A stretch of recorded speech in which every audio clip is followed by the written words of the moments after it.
ఓం శ్రీ గణేశాయ నమః. అందరికీ నమస్తే అండి. తెలుగు పంచాంగానికి స్వాగతం. ఏప్రిల్ 29వ తేదీ బుధవారం. స్వస్తి శ్రీ పరాభవ నామ సంవత్సర ఉత్తరాయణం వసంత ఋతువు వైశాఖ మాసం శుక్లపక్షం బుధవారం రోజు పంచాంగంలో సూర్యోదయం సూర్యాస్తమయం తిథి నక్షత్రం శుభాశుభ సమయాలు శుభ ముహూర్తాలతో పాటు నేటి మంచి మాటను తెలుసుకుందాం.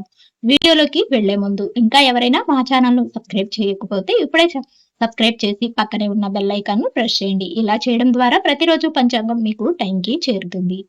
ఈ వీడియో కనుక మీకు నచ్చినట్లయితే ఒక చిన్న లైక్ చేసి మాకు సపోర్ట్ చేయగలరని ఆశిస్తున్నాను. పంచాంగం వివరాలు చూద్దాం.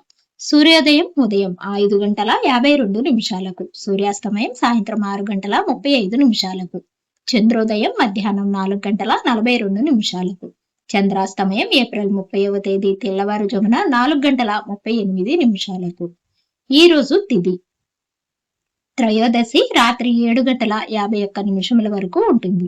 తదుపరి చతుర్దశి ప్రారంభమవుతుంది. నక్షత్రం హస్త నక్షత్రం పూర్తిగా ఉంటుంది.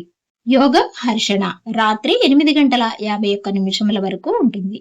కరణ భవ ఉదయం 6:31 వరకు ఉంటుంది. తదుపరి బాలవ సాయంత్రం 6:52 వరకు ఉంటుంది. ఈ రోజు అశుభ సమయాలు రాహుకాలం మధ్యాహ్నం 12 గంటల నుండి 1:30 వరకు ఉంటుంది. యమగంట కాలం ఉదయం 9 గంటల నుండి 10:30 వరకు ఉంటుంది. గుళికా కాలం మధ్యాహ్నం 10:38 నుండి 12:13 వరకు ఉంటుంది. దుర్ముహూర్తం ఉదయం 11:36 నుండి 12:23 వరకు ఉంటుంది. వర్జము ఉదయం 7:35 నుండి 9:18 వరకు ఉంటుంది.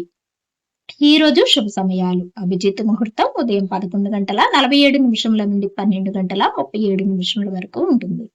అమృతకాలం సాయంత్రం 5:50 నుండి 7:32 వరకు ఉంటుంది. బ్రహ్మ ముహూర్తం తెల్లవారుజామున 4:18 నుండి 5:05 వరకు ఉంటుంది. ఈ రోజు విశేషాలు ఏమీ లేదు. శుభ ముహూర్తాలు ఈ రోజు అన్ని రకాల శుభకార్యాలకు అనుకూలంగా ఉంది. చివరిగా నేటి మంచి మాట. స్వేచ్ఛ అంటే అర్థం బాధ్యత. అందుకే చాలా మంది భయపడతారు. స్వేచ్ఛ లేని జీవితం ఆత్మ లేని శరీరం. ఇవండి ఈనాటి పంచాంగం వివరాలు. వీడియో నచ్చితే లైక్ చేయండి. తిరిగి రేపటి పంచాంగంలో మళ్ళీ కలుద్దాం. అంతవరకు సెలవు. నమస్కారం.